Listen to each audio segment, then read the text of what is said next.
Hello everyone, welcome back to my YouTube channel. And आज हम इस वीडियो में सॉल्व करने वाले हैं class 10th science pole star sample paper 1। जो इसमें आज हम सॉल्व करेंगे क्वेश्चन 5 मार्क्स वाले। जितने भी आपके 5 मार्क्स के क्वेश्चन सैम्पल पेपर 1 में गिवन है वो सारा का सारा इसमें सॉल्व करेंगे एंड ईजी वे से उसको समझने की कोशिश भी करेंगे। इससे पहले हमने 4 मार्क्स 2 मार्क्स एंड जितने भी एमसीक्यूज हैं ये हमने ऑलरेडी सॉल्व किया है। आप प्लेलिस्ट में जाके इसकी वीडियो देख सकते हो। ओके, तो चलिए बिना किसी देरी से जो भी इसके 5 मार्क्स के क्वेश्चंस हैं वो करते हैं डिस्कशंस। इसमें क्या होगा, इसमें आपको ऑप्शंस में आएगा वरना आप न्यूमेरिकल्स अटैम्प्ट करो वरना आप थ्योरी वाला पोर्शन अटैम्प्ट करो। दोनों ही इजी होता है। अगर आपको न्यूमेरिकल्स आता है न्यूमेरिकल्स कर दो, अगर ये दो क्वेश्चन आता है दोनों क्वेश्चन अटैम्प्ट कर देना। 3 क्वेश्चन आएंगे, 5 मार्क्स का आएगा और सभी क्वेश्चन में एमसीक्यूज वो मतलब ऑप्शंस आएंगे। और हाँ, मेरे ख्याल से एक डायग्राम वाला भी क्वेश्चन आ सकता है, तो चैप्टर में जितने भी डायग्राम है उसको एक बार अच्छे से देख लेना। तो चलिए स्टार्ट करते हैं। 5 मार्क्स का जो 26 नंबर का क्वेश्चन है ना, वो क्या कह रहा है, what is the highest and lowest total resistance. यानी कि हमें गिवन है रेजिस्टेंस की value 4 ohms, 8 ohms, 12 ohms and 24 ohms. इसमें हमें क्या बताना है, इसमें हमें फाइंड करना है हाईएस्ट एंड लोवेस्ट रेजिस्टेंस। तो ध्यान ध्यान दीजिएगा, अगर हमें ना हाईएस्ट रेजिस्टेंस पता करना होता है तो हम सभी जितने भी हमें रेजिस्टेंस गिवन है इसको हम सीरीज में अरेंज करते हैं। ठीक है, अगर लोवेस्ट पता करना होता है तो सभी को हम क्या करते हैं, पैरेलल में अरेंज करते हैं। तो सीरीज में का फॉर्मूला क्या होता है, R1 plus R2 plus R3, यानी कि जितने आपको रेजिस्टेंस गिवन है इन सभी को सिंपली ऐड कर दीजिए, आपका हाईएस्ट रेजिस्टेंस आ जाएगा। तो चलिए इसको देखते हैं, इस क्वेश्चन का आंसर कैसे होगा। तो ये हमें गिवन था, यहाँ मैंने लिखा भी है। जो अगर सीरीज में अरेंज करेंगे तो जो रेजिस्टेंस की वैल्यू इंक्रीज होगी, अगर पैरेलल में करते हैं तो इसकी वैल्यू क्या होगी, डिक्रीज होगा। तो सिंपली मैंने क्या लिखा है यहाँ पे, in series combination the highest resistance will be obtained. Simply क्या करेंगे, सभी रेजिस्टेंस को क्या कर देंगे, ऐड कर देंगे। कितना आ जाएगा, 48। ये मेरा आ गया हाईएस्ट। देन अगर मुझे लोवेस्ट पता करना होगा, इसका मुझे फॉर्मूला पता है, 1/r equal to 1/r1 R2 and R3। Then इसको हम क्या करेंगे, इन सभी को अपॉन में लिखने के बाद इन सभी का अगर एलसीएम लेंगे तो 24 आएगा। 4 को 24 से डिवाइड करेंगे 6 आएगा, 6 को 1 के साथ मल्टीप्लाई करेंगे तो 6 ही आएगा, प्लस का प्लस। 8 को 24 से डिवाइड करेंगे तो आएगा 3। 3 को इसके जो भी न्यूमरेटर में गिवन होता है उससे क्या करना होता है, मल्टीप्लाई। देन आ गया 3। 12 को 24 से डिवाइड करेंगे तो आएगा 2। 2 को 1 से मल्टीप्लाई करेंगे तो 2 ही आएगा, प्लस का साइन है तो प्लस का साइन आएगा। 24 को 24 से डिवाइड करेंगे आएगा 1। 1 को 1 से मल्टीप्लाई कीजिए तो आएगा 1। ऐड करेंगे तो 12 आएगा अपॉन में 24। 12 से 24 कैंसिल हो जाएगा, कितना आ जाएगा 1/2, यानी कि इसको रेसिप्रोकल कर दो तो आर की वैल्यू कितनी आएगी इसमें 2। ध्यान दीजिएगा, अगर लोवेस्ट निकालना होगा तो ध्यान देख लेना, इसमें से सबसे छोटा कौन सा है, 4 है। इसका मतलब लोवेस्ट की जो वैल्यू आएगी वो 4 से भी कम आएगी। इससे आपको थोड़ा सा हिंट मिल जाएगा भाई, जो मेरा क्वेश्चन जा रहा है सही जा रहा है, 4 से कम ही आया है। कितना आया है, 2 आया है।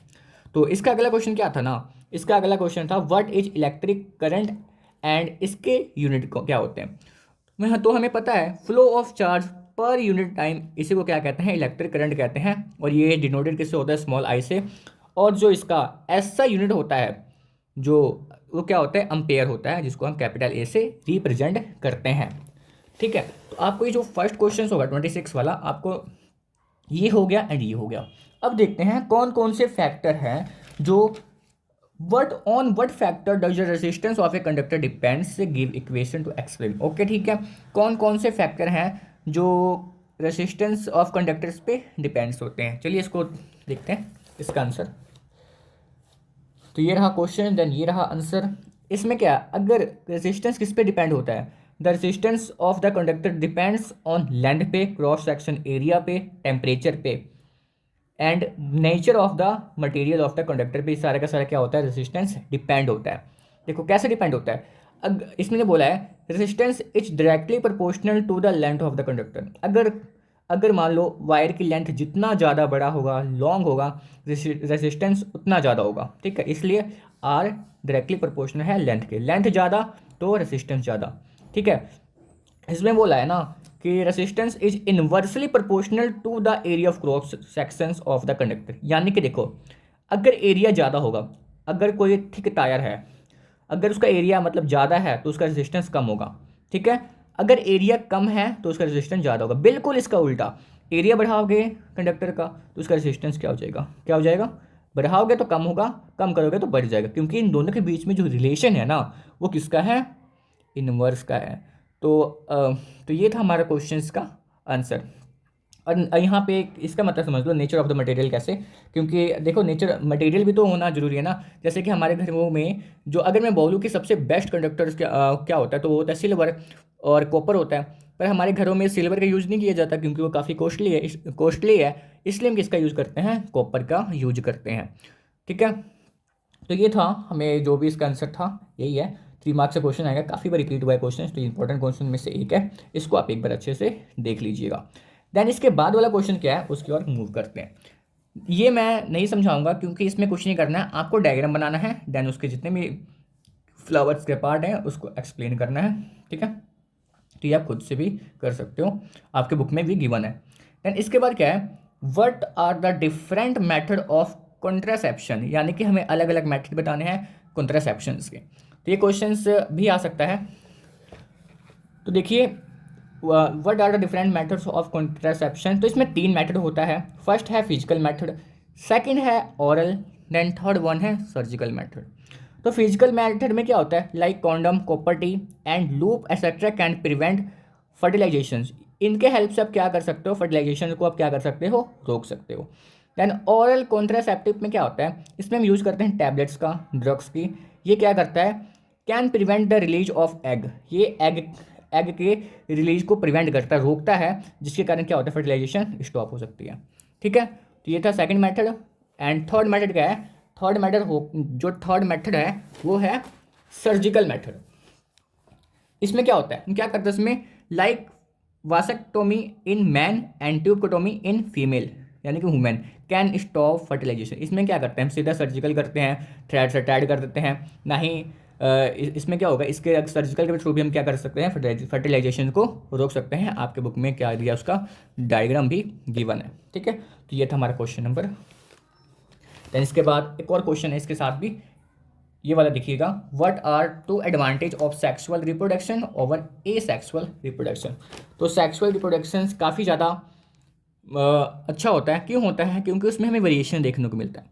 Sexual reproduction lead to variations due to recombination of genetic materials DNA, यानी कि क्या है, मान लो एक फीमेल है, ठीक है, और एक मेल है, इसमें से क्या होता है, देखो दोनों के डीएनए मिलेंगे ना, तभी तो जो भी हमारा जो न्यू बॉर्न बेबी होगा, चाहे इसको ऑब्सर्विंग भी कहते हैं।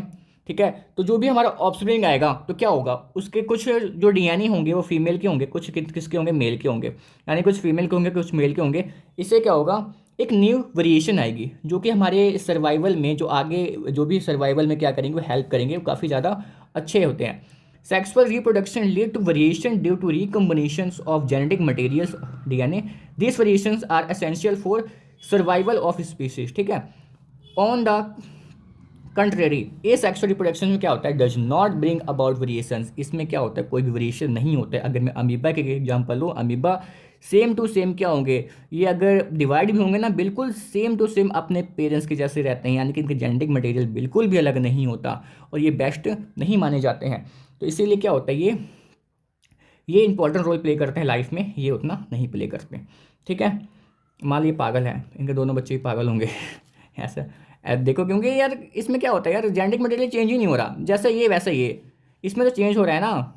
अगर मान लो, अगर क्यों होता है, अगर मान लो किसी के पेरेंट्स से, अगर किसी की, अगर मान लो मम्मी की हाइट छोटी, पापा की हाइट बड़ी है, तो चांस है बेबी की भी हाइट लॉन्ग हो सकती है।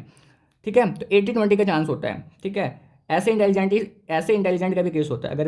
अगर मान लो किसी के पेरेंट्स इंटेलिजेंट है तो बच्चे भी इंटेलिजेंट ही होते हैं, यानी कि अगर उनको सही राह पे लेके चला जाए तो होता है, फ़र्क तो पड़ता है। तो चलिए इसके बाद क्या करते हैं, एक्सप्लेन द टर्म। कुछ टर्म थी उसको हमें क्या करना है, एक्सप्लेन करना है, जो इसके नेक्स्ट वाला क्वेश्चन था उसी का क्या है, आंसर है। तो इसका जो फर्स्ट टर्म था वो क्या है, मैलिबिलिटी। ये क्या होता है, property of metals bye which they can B बिडन into seed, यानी कि क्या होता है, इसमें हम पीट पीट के क्या करते हैं, एक थिन सीड में कन्वर्ट कर देते हैं किसी भी मेटल्स को। जैसे एग्जाम्पल भी इसका लिख के आइएगा, जैसे gold, silver and iron, than copper, ये इसकी क्या है, एग्जाम्पल है। ठीक है, एंड इसके बाद क्या है, डक्टिलिटी। ये क्या होता है, property of metal by which they can be stretch into wire without breaking. ये इसमें क्या होता है, इसको स्ट्रेच किया जाता है वायर बनाने के लिए, ठीक है, ये ब्रेक नहीं होता। एग्जाम्पल गिवन है, कॉपर हो गया, गोल्ड हो गया, एल्युमिनियम हो गया, एक्सेट्रा। और क्या होता है, ये देखो, अगर हम अर्थ क्रस्ट से अगर कोई भी मेटल्स अगर हम एक्सट्रैक्ट कर रहे हैं तो उसके साथ हमें कुछ इम्प्योरिटीज भी मिलेगा। ये तो नहीं है ना कि हमें वो प्योर फॉर्म में मिलेगा। अगर मान लो कहीं से हम गोल्ड गोल्ड हमें कहीं से मिल रहा है तो ये थोड़ी ना कि खाली हमें गोल्ड मिल जाएगा, उसके साथ कुछ इम्प्योरिटीज भी तो मिलेंगी ना, उसी को हम क्या कहते हैं, ओर्स कहते हैं। Ores are those minerals from which a particular metals can be extracted. इसके बारे में क्या लिखा है, profitably by using certain process, ठीक है, तो उसी को क्या कहते हैं, और कहते हैं। इसके बाद क्या है, मेटालिक लक्चर। ये क्या होता है, इसको देखिए ध्यान से। Metals in their pure state have a shining surface called metallic lustre. जैसे एग्जांपल गिवन भी है, गोल्ड हो गया एंड सिल्वर हो गया, ये काफ़ी ज़्यादा शाइनिंग होते हैं, ये काफ़ी ज़्यादा शाइनिंग मेटल है, ठीक है। तो यहाँ तक आपको समझ में आ गया होगा। देन लास्ट है एलॉय। क्या होता है, जो एलॉय होता है, एलो लिखा हो, एलॉय आएगा, एलॉय आएगा, ठीक है, वाई आएगा। इसमें क्या होता है, ये मिक्सचर होता है मेटल और नॉन मेटल का। Alloy are mixture of two or more metals or a metals and a non metals and can not be separate into their component by physical method. जैसे एग्जांपल लिख सकते हो brass का, ये mixture है किसका, 30% zinc का एंड 70% कॉपर का। ओके, देन ये हो गया जो भी 5 मार्क्स के क्वेश्चंस में हमें ये एक्सप्लेन करने वाले टर्म थे, ये सारे का सारा क्या हो गया, एक्सप्लेन हो गया। अगला क्वेश्चन आ गया, difference between minerals and or, ठीक है। एंड इसमें मुझे एक लगता है एक और प्रॉपर्टीज होगा, डिफरेंस बिटवीन, क्वेश्चन है जो कि बहुत इंपॉर्टेंट है, जो कि है difference between metal and non metal. उसको भी अच्छे से कर लीजिएगा, क्या पता आगे सैम्पल पेपर में हो, अगर होगा तो उसको भी डिस्कशन करेंगे। तो इसमें क्या करते हैं, मिनरल्स एंड ओर्स के बीच में जो भी डिफरेंस है उसको अच्छे से समझते हैं। कुछ नहीं, 2-2 पॉइंट लिखने हैं, क्योंकि इसमें ऑलरेडी हमें 3 क्वेश्चन गिवन है। यानी कि मिनरल्स क्या होता है, natural occurring substance of metal present in the earth crust. यानी कि जो भी हमारे अर्थ क्रस्ट में मेटल्स पड़े हैं उसको एक्सट्रैक्ट करना, उसी को हम क्या कहते हैं, मिनरल्स कहते हैं।